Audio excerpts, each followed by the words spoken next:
Now, this is a story from Ireland, from a couple of hundred years ago in Ireland, in fact. And it's the story of, well, rent collecting. You see, Billy needed a job. And the only available job for miles around was as rent collector for the biggest landlord in the county. Now, the problem was there was a good reason why the job was vacant. To collect the rents, you had to go out and bring back the money to the landlord. And the difficulty with that was that this county had the best bandit in all of Ireland. This was the home of Rory, the robber. He was the best highwayman. He had a fancy cloak that he wore over his shoulders, 2 flintlock pistols at his side, along with a sword. He had a fast horse and a smile that would charm anyone. And, well, everyone was a little bit scared of him because, you know, he would show up wherever the money was. And if you went out to collect the rents, that meant you had money, and that meant that he would come and steal it from you, which meant that you would never bring any money back to the landlord, which meant you weren't doing a very good job, so you would have to be replaced as the rent collector.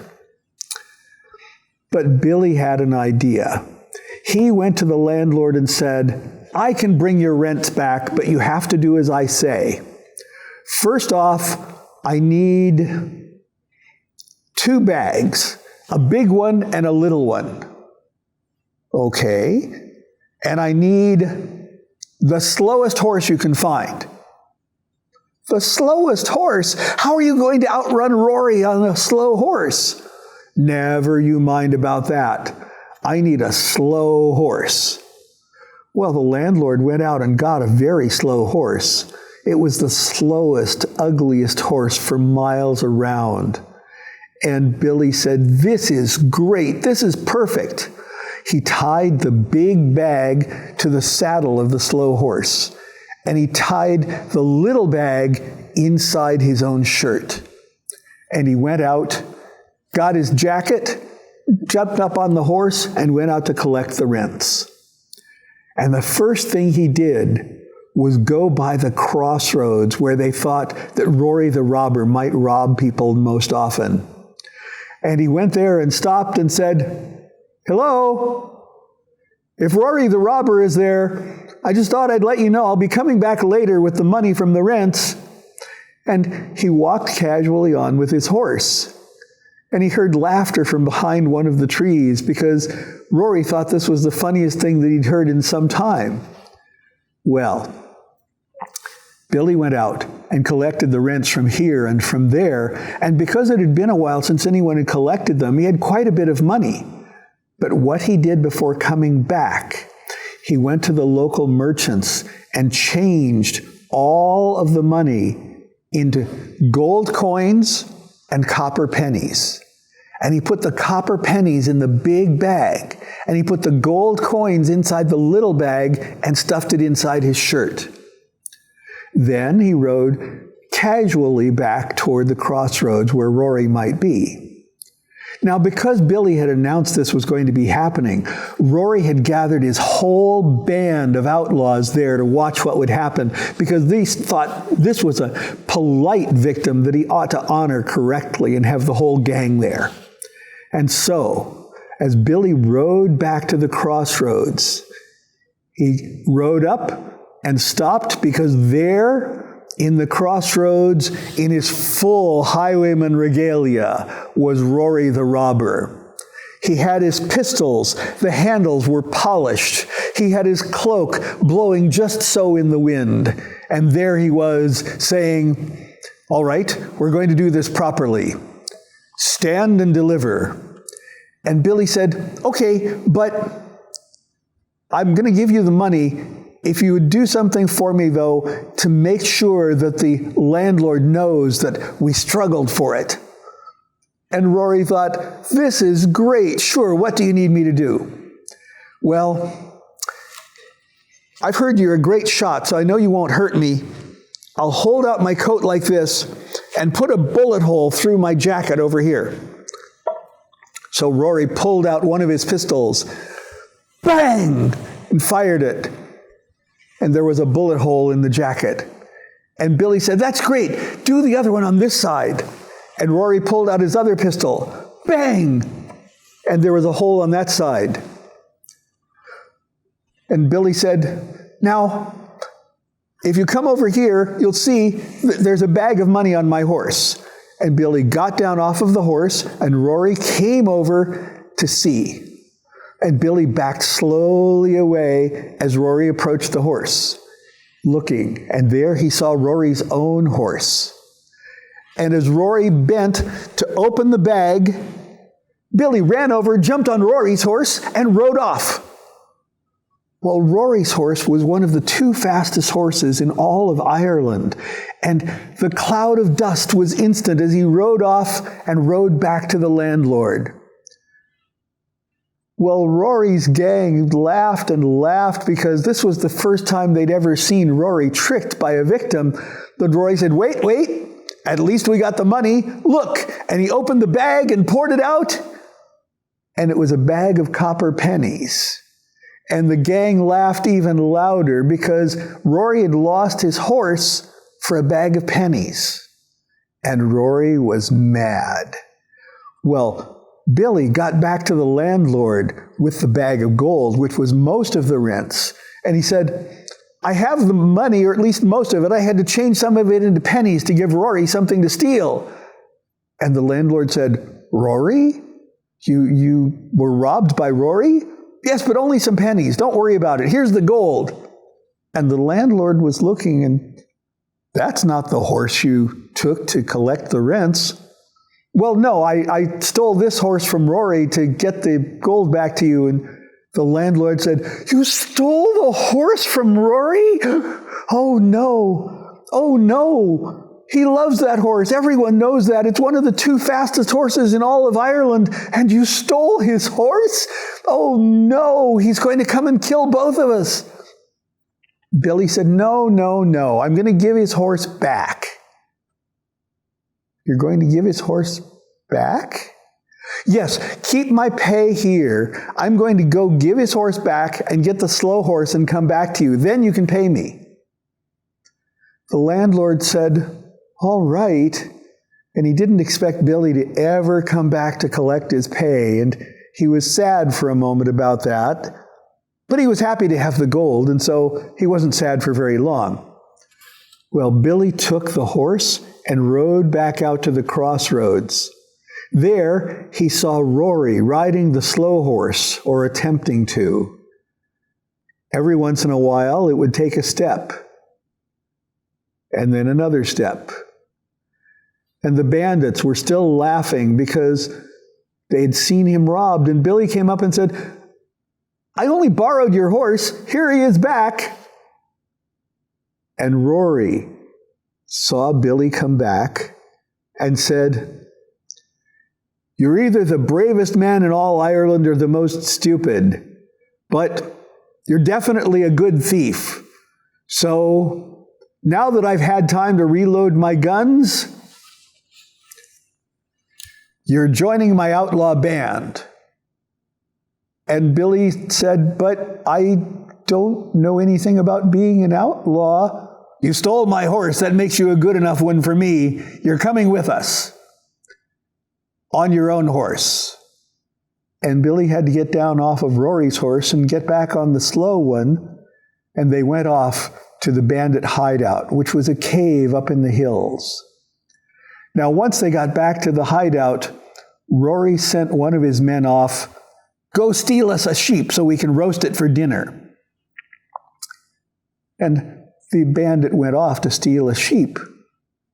Now, Billy thought to himself, the only way out of this is to impress Rory somehow. I know.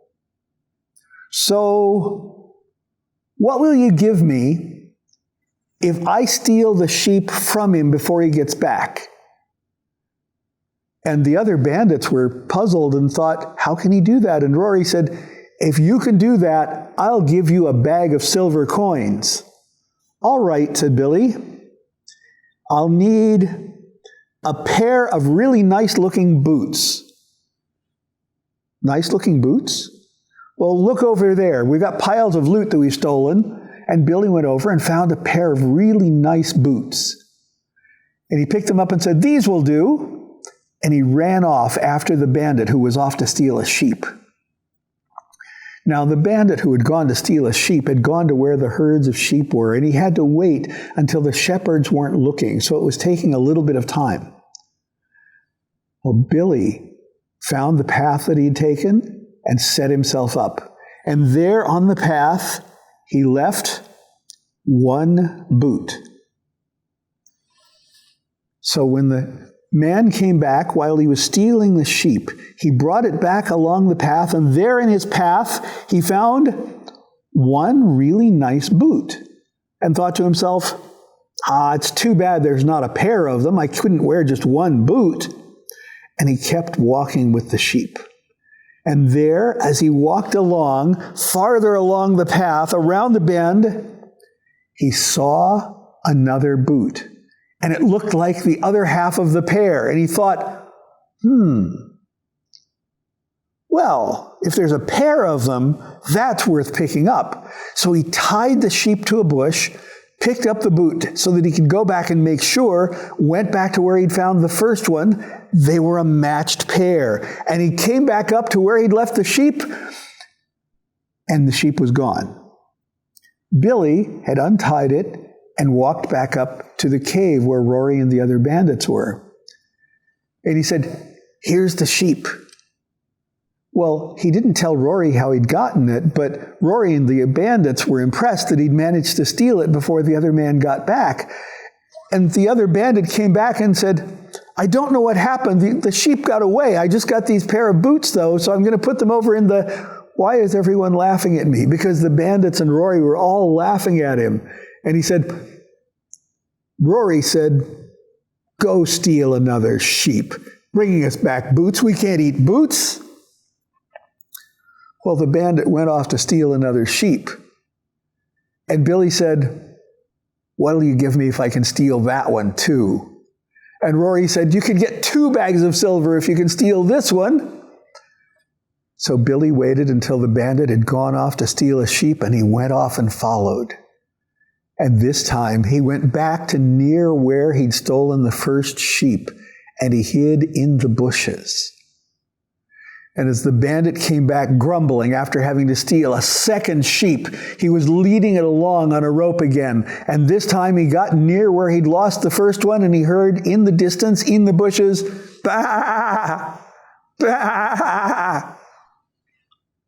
Oh, well, the sheep must have pulled the rope loose. I'll go find it. And I'm going to tie this one extra tight to the bush here. And he tied the rope extra tight and went off into the bushes. And Billy led him farther and farther in the bushes, going, bah! Bah!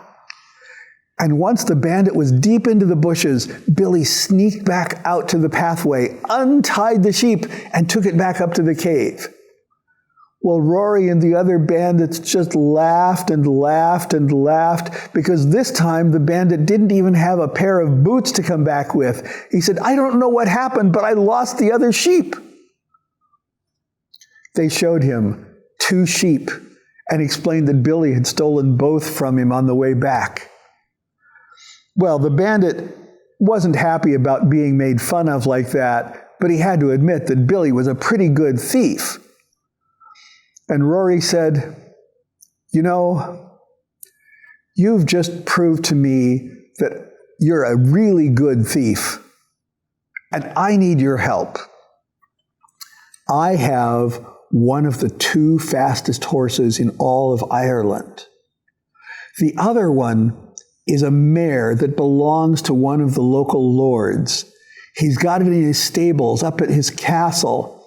And if I could get that horse too, I could use that one and my own stallion and open a horse farm and breed horses, and they'll be the fastest in the world. And Billy said, let's see. What would we need to steal that horse? And he thought, and he thought, and he thought, and he said, I know. What we'll need do you have any medicine from a doctor that would cause somebody to fall asleep? And the bandits looked through the things they'd stolen, and finally one of them said, here, this might be it.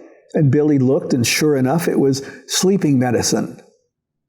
And then Billy said, and we need a harp and a big scarf. A harp and a big scarf.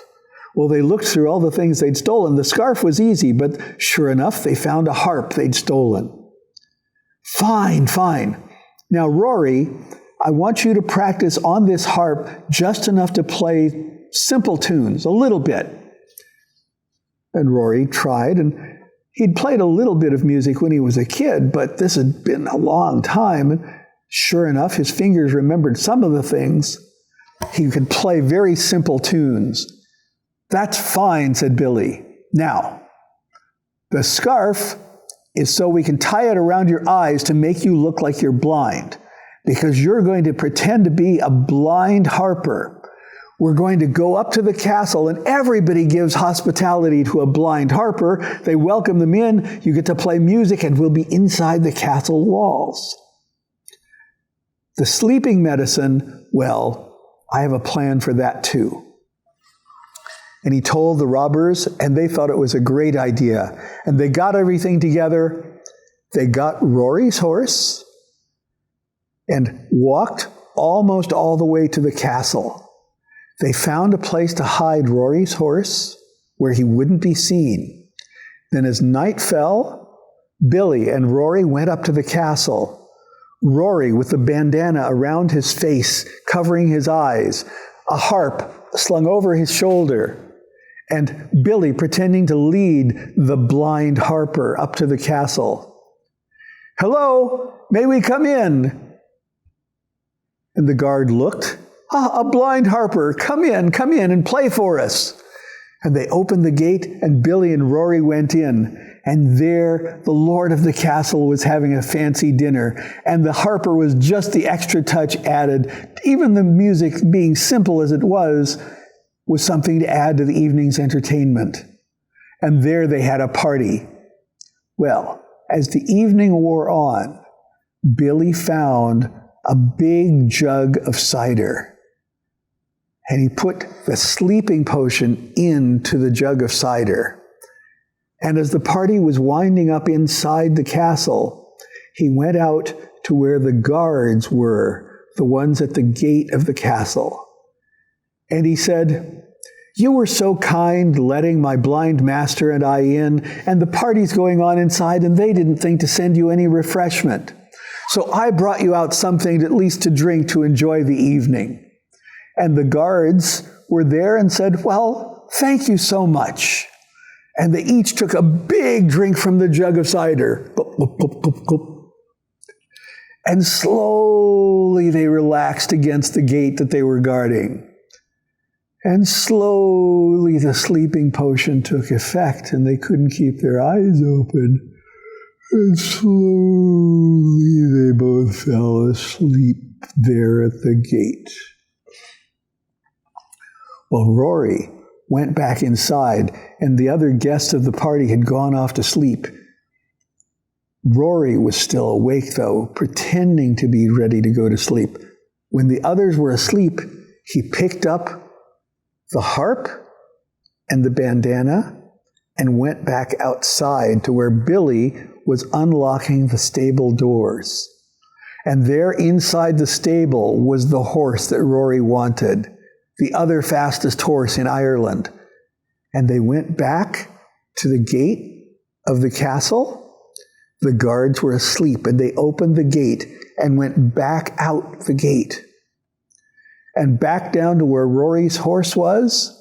And there Rory jumped onto his own horse and Billy onto the new one, and they rode back to the bandits' cave. And when the people woke up the next morning, they found the guards asleep at the gate and the other fastest horse in Ireland gone. And oh, was the lord of the castle angry. Oh, he was so angry he put up a reward for whoever had stolen it, for that evil blind harper and his assistant. Well, Rory thought, I'd best go a ways away from here, but I have enough money to give Billy a reward. And so in addition to the 3 bags of silver, he gave Billy a bag of gold from the things that he'd stolen over the years and said, this is for you because you've just turned out to be the best horse thief in all of Ireland. And Billy thought, I don't think I want that reputation, so I think I'll settle down and live a different life than that. But thank you anyway. And so Billy went back to the town where the landlord was and bought up some of the other holdings of land there and lived himself a good life. And Rory, he went to the other end of Ireland and set up a farm where he raised horses. And they were the fastest horses in the entire world because they were bred from the 2 fastest horses in all of Ireland. And that was the story of Billy and Rory the robber.